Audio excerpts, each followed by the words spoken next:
Hi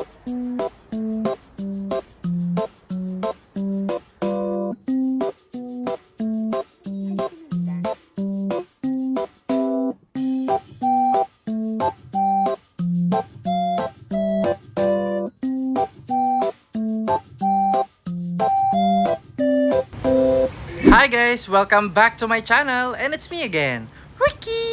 And for today's vlog, another adventure na naman. This time, I'm flying to Cebu to Manila. Pero guys, hindi lang ito basta travel vlog kasi may plot twist to. At malalaman niyo yun mamaya. So ayun guys, nagsimula ang lahat sa bus ride papunta sa South Bus Terminal. Chill lang sana pero habang nasa biyahe ako, parang gusto ko na lang matulog ulit. Sabi ko sa sarili ko, Ricky, ba't ba kasi ang aga mo? Hindi ka naman flight attendant, di ba? Pero okay lang, chill lang sa biyahe. Nakikinig lang ako sa music. Tapos minsan, nag-wish din ako na sana mabilis yung oras kasi alam kong mahaba-habang araw to. Habang nasa biyahe ako, nagmuni-muni lang muna ako at natulog saglit kasi alam ko pagdating ko sa South Bus, mapapagod at maboboard lang ako kakaintay. Iba talaga kapag solo traveler, gagawin lahat para lang makapunta. Pero alam mo na, may halong kaba at excitement na din. Feel na feel ko talagang init sa labas kahit aircon tong sinasakyan ko. It was a 3 hours ride talaga from sa amin to South Bus Terminal. Grabe haba, diba? Pero kahit mahabang oras yun, ay may enjoy mo naman yung tanawin. So finally, nakarating ako sa South Bus Terminal. Pero before ako pumunta sa kahit saan, syempre iihi muna ako. 3 hours na biyahe ba naman yun? Syempre kawawa naman si ano. Charot. So ayun, nakuha ko ng maleta ko at pupunta ako agad sa CR kasi di ko na talaga kaya. Grabe. Pero habang nasa CR ako, nag-iisip-isip ako kung saan ako pupunta. Sa E-Mall ba or sa City Mall? So ayun, naglalakad-lakad muna ako. Tapos nakita ko itong City Mall. Since malapit lang naman ito sa South Bus Terminal, so why not i-try, diba? Sabi ko, perfect! Kain muna tayo bago ang labanan sa airport. First time ko makapasok sa City Mall guys kasi kaka-open lang kasi neto. Pero wow, ang daming tao ha. So meron pala sila ditong food court na andito lahat ng gusto mo. Meron dito Mang Inasal, Jollibee, Chowking at marami pang iba. So nung nasa counter na ako, pinili ko na lang is yung Chowking since ayoko naman magbanok at ang in-order ko naman is yung lumpiang Shanghai with chow fan. After ko umorder, ito may tingin muna ako kung saan ako uupo. So nung nakita kong may vacant at saka maganda naman ang lighting doon, so doon na lang ako. Habang inaasikaso nila yung order ko, ay chinat ko muna sila tatay na nandito na ako sa Cebu City. So after ilang minutes, ay nandito na yung order ko at syempre kakain na tayo. Grabe, sarap talaga. Chowking never fails. Lalo na kung gutom ka at may long trip ahead. At syempre, after ko kumain, ay chinay ko muna sa Joyride kung magkano pa talaga yung bayad. At saka, chinay ko din sa GrabCar, mura lang naman. So, ano ba talaga yung pipiliin ko? Diba? So, nasa E-Mall ako ngayon guys at iniintay ko na lang yung Joyride car na pinili ko since mura lang naman doon. So, for the go na tayo. Pupunta na tayo sa airport! Pero syempre guys, yung biyahe papuntang airport guys, hindi talaga madali.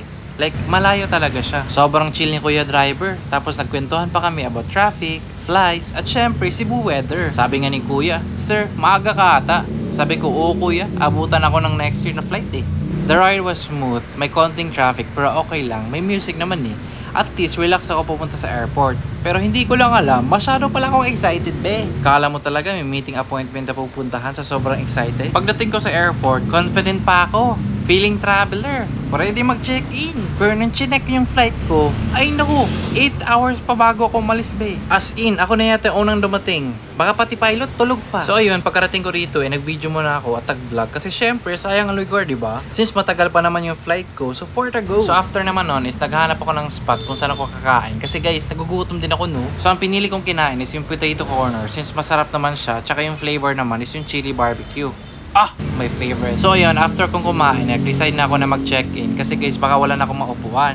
At saka, meron pa akong 5 hours na paghihintay. So mandami na pala talaga kami dito na naghihintay. At saka guys, inaantok na talaga ako. Imagine, meron pa akong 5 hours na maghihintay be. Finally, after 8 hours of waiting, it's boarding time! Sobrang saya ko, para akong nakatapos sa isang exam. Excited na talaga akong umalis. Like, gusto ko na talaga maramdaman yung take off. Yung moment na alam mong tuloy na tuloy talaga yung trip mo.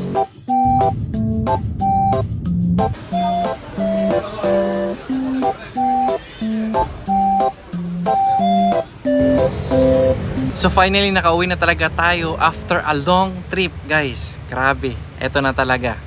Welcome to Manila! Ayun, fast forward to the next day. Syempre, nasa Manila na ako. Guys, finally. Syempre, time to explore. Pumunta ako agad sa mall para gumala at nag-decide ako na mag-Starbucks.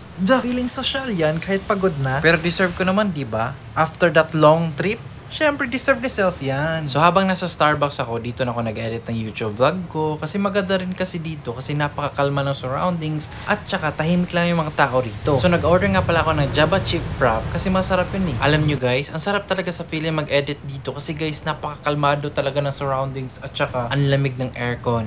Yeah, libre ka na dito be. At saka, lagi din siya pinupunta ng mga tao. Kasi guys, ang lamig ka kasi dito. At saka, napakakalma ng place. At eto na guys, ito yung ine-edit kong vlog. Eto na yung vlog na yun. Diba? At saka kung malolobat ka man, ay nako guys, meron silang saksakan dito. Kaya kung hindi ka pa nakasubscribe sa channel ko, ay nako guys, mag-subscribe ka na for more updates. Then after pala sa Starbucks, isip ko at saka nagutom din ako. At saka parang may gusto kong kainin na masarap. Kaya umakyat agad kami sa third floor na tong SM kasi guys, andun yung food court. Sa dami-daming choices, naisipan ko talaga kumain ng Korean food. So andito pala kami ngayon sa Mr. Kimbap kasi guys, masarap dito. At saka alam nyo ba na ang dami mong pipili dito mga pagkain na masasarap tsaka napakamura lang. Eto lang siya guys, oh. Piliin nyo na yan. So, ang napili ko pala is yung barbecue samgyeopsal. Ay, naku. Sarap talaga siya, guys. Grabe. Alam nyo, nung natry ko talaga to nung una pa lang, like first time talaga, ay naku, napapasabi talaga ko, napakasarap talaga neto. Ang sarap, grabe. Perfect reward after all the waiting. Diba? Sabi ko nga, worth it lahat yung 8 hours na hintay. Napalitan agad ng samgyeopsal happiness. So, ayun. That was my Cebu to Manila trip, or should I say, Cebu to Patience journey. Lesson learned, huwag masyadong maaga sa airport. Unless gusto mo maging manager ng Chowking. Thank you guys for watching. Don't forget to like, comment, and subscribe for more travel and food adventures. See you sa next vlog. Bye-bye. And that's it. It's me again,